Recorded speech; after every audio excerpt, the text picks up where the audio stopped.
Hello everyone, Shri Swami Samarth सर्वांना. त्याचबरोबर येणाऱ्या मराठी नवीन वर्षाच्या आणि गुढीपाडव्याच्या सर्वांना मनापासून खूप खूप खूप शुभेच्छा. आता गुढीपाडवा आहे म्हटल्यावर काहीतरी स्पेशल झालंच पाहिजे, बरोबर की नाही? तर यावेळी आपण गुढीपाडवा स्पेशल श्रीखंड करतोय आणि तोही स्ट्रॉबेरीचा. तर नेहमीच बासुंदी किंवा आम्रखंड, श्रीखंड तेच तेच खाऊन जर तुम्हाला बोर झाला असेल तर तुम्ही या पद्धतीने हा स्ट्रॉबेरीचा श्रीखंड नक्की ट्राय करू शकता. त्यासाठी बघा इथे मी दही लावलेलं आहे. आता हे एवढं घट्ट आणि अगदी सुरीनं कापता येण्यासारखं दही, जर तुम्हाला अशी दह्याची या रेसिपी पाहायची असेल तर तुम्ही मला तसं कमेंट करून सांगा. आपण डिटेलमध्ये असं मस्त सुरीने कापता येण्यासारखं दही कसं लावायचं त्याचीसुद्धा रेसिपी बघूया.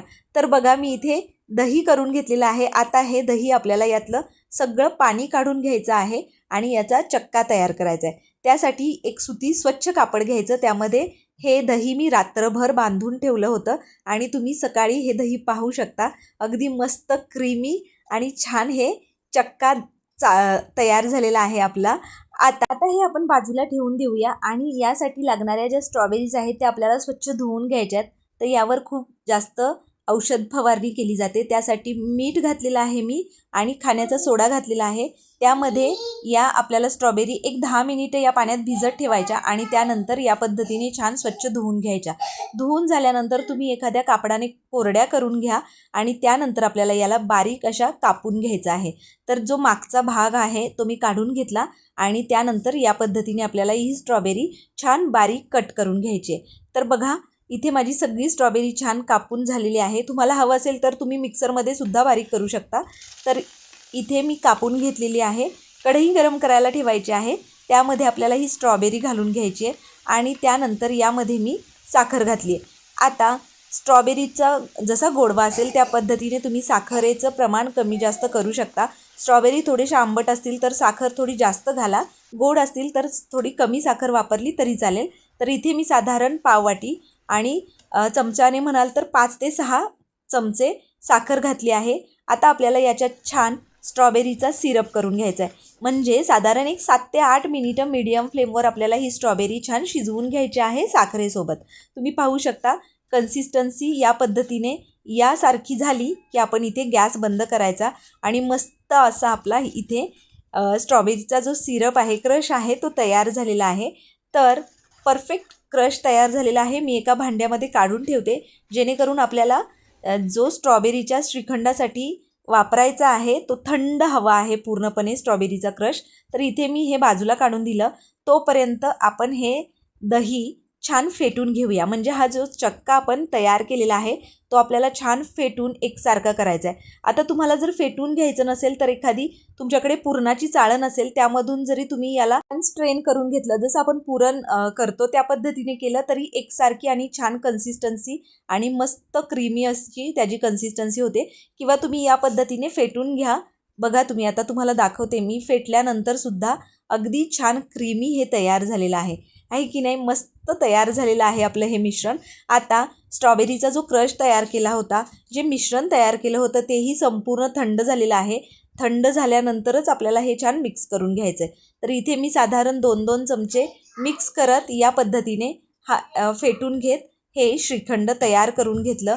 इथे तुम्ही रंग बघू शकता, किती अप्रतिम आणि परफेक्ट असा रंग आलेला आहे. सुगंध तर एवढा छान येतोय म्हणून सांगू. बघा अशा पद्धतीने इथे थोडं थोडं मिश्रण मिक्स करत आणि फेटत मी इथे हा श्रीखंड तयार करून घेतला. आता जरी हे मिश्रण तुम्हाला थोडंसं लूज वाटत असेल तरीसुद्धा हे आपण फेटून झाल्यानंतर, तयार झाल्यानंतर आपण सेट होण्यासाठी फ्रीजमध्ये ठेवून देतो. त्यामुळे ते परफेक्ट जसं बाहेर श्रीखंड मिळतं त्या कन्सिस्टन्सीचं आपलं श्रीखंड घरच्या घरी तयार होतं. तर या पद्धतीने सगळा मी इथे स्ट्रॉबेरीचा तयार केलेला क्रश यामध्ये घालून घेतला. छान एकसारखं फेटून घ्यायचं आहे आपल्याला. तुम्ही रंग बघू शकता, किती अप्रतिम रंग आलेला आहे आणि एक नंबर असा हा स्ट्रॉबेरीचा श्रीखंड खाण्यासाठी तयार झालेला आहे. पुरीबरोबर भन्नाट लागतो. तुम्ही तर असंच याला थंड असेल तर आईस्क्रीम म्हणून सुद्धा याला खाऊ शकता. माझ्या मुलांना तर हे आईस्क्रीमच वाटत होतं, त्यांनी आईस्क्रीम म्हणूनच खाल्लं. एवढा छान हा स्ट्रॉबेरी श्रीखंड तयार झाला होता. बघा कन्सिस्टन्सी तुम्हाला दाखवते, अगदी परफेक्ट कन्सिस्टन्सी झालेली आहे. तरी हे फेटून थोडंसं लूज होतं. त्यानंतर आपण जेव्हा हे फ्रीजमध्ये ठेवतो. सेट झाल्यानंतर अगदी परफेक्ट जसा बाहेर मिळतो तसाच श्रीखंड तयार होतं. तर इथे बघा या पद्धतीने इथे आपला श्रीखंड तयार झालेला आहे. आता मी तुम्हाला एका वाटीमध्ये घेऊन दाखवते आणि त्यानंतर मी याला सेट होण्यासाठी ठेवून देणार आहे. कन्सिस्टन्सी किंवा रंग तुम्ही बघू शकता किती परफेक्ट आलेला आहे आणि भन्नाट असा हा मस्त गुढीपाडवा स्पेशल आपला हा स्ट्रॉबेरीचा श्रीखंड खाण्यासाठी तयार झालेला आहे की नाही. भन्नाट आणि करायलाही अगदी सोपी आहे.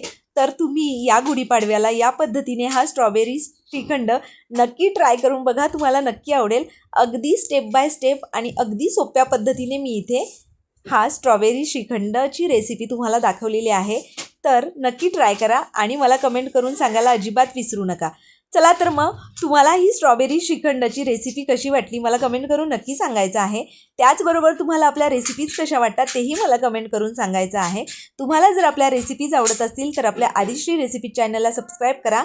त्याचबरोबर बेल आयकॉन प्रेस करायला अजिबात विसरायचं नाही, जेणेकरून इथून पुढे येणाऱ्या अशा छान छान नवनवीन आणि मस्त रेसिपीच्या नोटिफिकेशन्स तुम्हाला मिळतील आणि त्या सगळ्या छान छान रेसिपी तुम्हाला ट्राय करून बघता येतील. चला तर मग पटकन या गुढीपाडवा स्पेशल स्ट्रॉबेरी श्रीखंडाच्या रेसिपीला लाईक करा, रेसिपी शेअर करा. भेटूया अशा एका नवीन छान आणि मस्त रेसिपीसोबत. तोपर्यंत मस्त रहा, छान छान रेसिपी ट्राय करून खात रहा. Bye bye.